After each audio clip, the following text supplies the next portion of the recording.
Chapter 4. Daisy is going to Yale, Rogelio had made the announcement with such an air of both disbelief and gravitas that Gwen had to laugh. Far worse things could happen, Michelo, Gwen teased, adding, Daisy is a fortunate girl.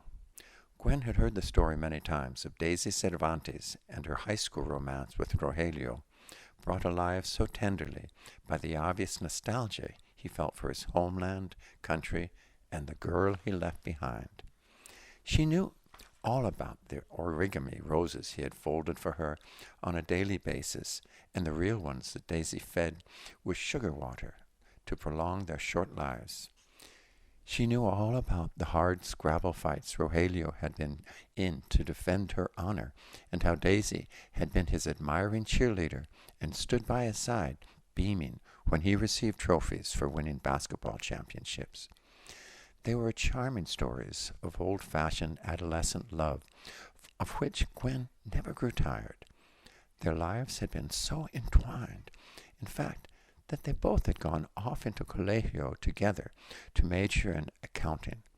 But Daisy's father, upon her graduation, could afford to buy her a well-paid position at a bank in Mexico City, for that was the way. Gwen was shocked to find out. Jobs were obtained in Mexico, whereas Rogelio's family could not do likewise for him. He instead had opted for the only alternative available to better oneself in Mexico, to make the treacherous journey to the U.S., basically cast one's fate to the wind and hope for the best.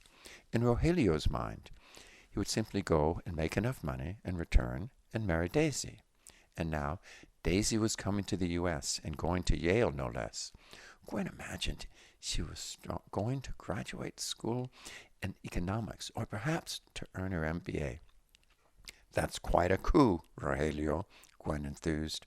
For sure, she'll come to visit you.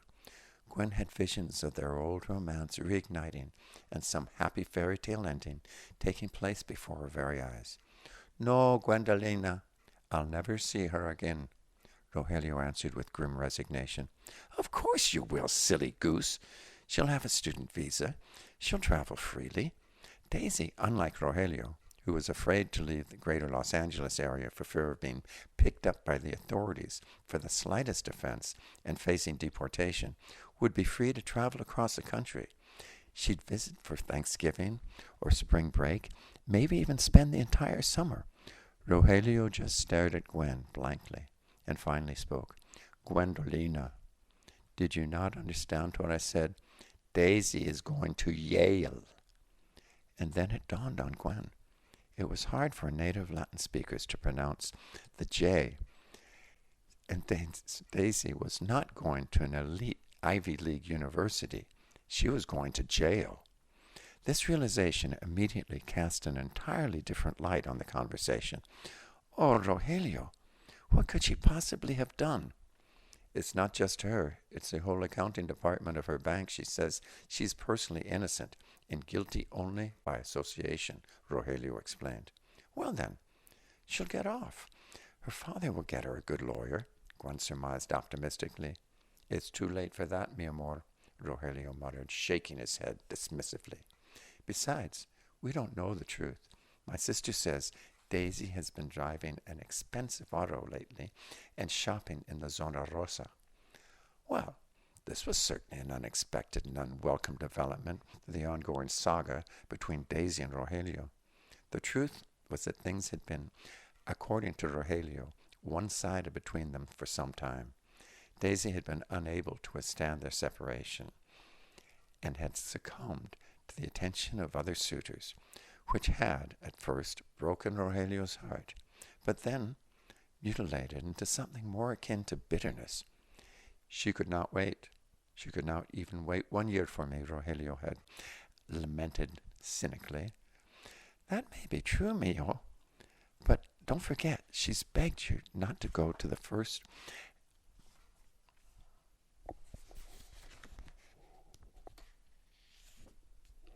That may be true, mi hijo, but don't forget, she begged you not to go in the first place. Although Gwen had never met Daisy, she felt the need to speak on her behalf. After all, she could never forget the story Rogelio had told her about the day of his actual departure. Unable to convince Rogelio not to leave her by any other means, Daisy had resorted to physically getting down on her knees, wrapping her arms around his legs tightly, and sobbing for all she was worth. He had been forced to drag her along in this hysterical condition so as to pass through the door to make his final exit. Who could not help but defend a girl like that in her abstentia? Certainly, she had bared her very soul and been rebuked. Her gesture had all the passion of a child being cruelly wrenched away from a parent against its will. Secretly, Gwen had always believed the intrinsic integrity of Daisy. But of course, her faith was based purely on stories told by Rogelio, who certainly did not ascribe to this point of view, probably due to the fact that he had called Daisy often and repeatedly, only to be himself rebuked. She told me, Gwendolina, that I was living in the past, that it was time to forget her and to move on with my life. And there is something else about Daisy I have never told you. Men are very attracted to her. She has a certain quality. It isn't beauty, although she is pretty. She has an animal magnetism. What do you think I had to fight for her so often?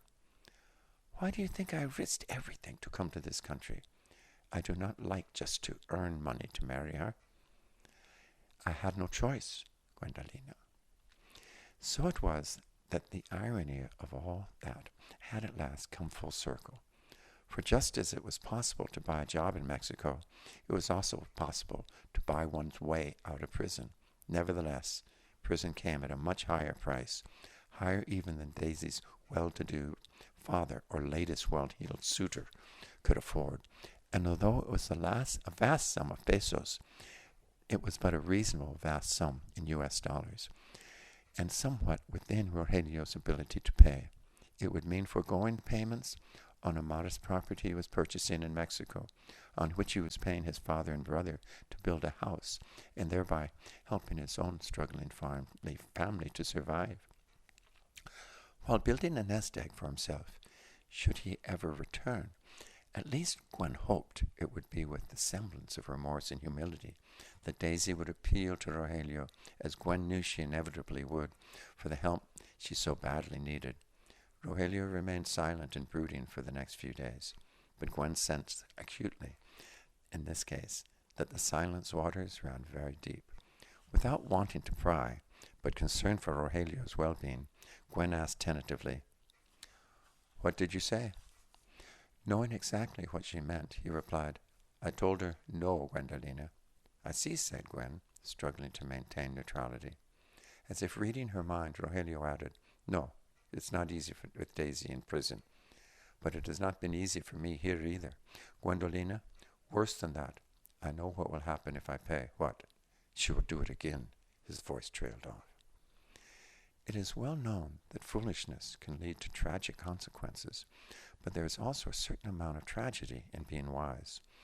Wisdom does not grant one immunity from pain, and Rogelio's decision, although wise, would weigh heavily on him for some time to come.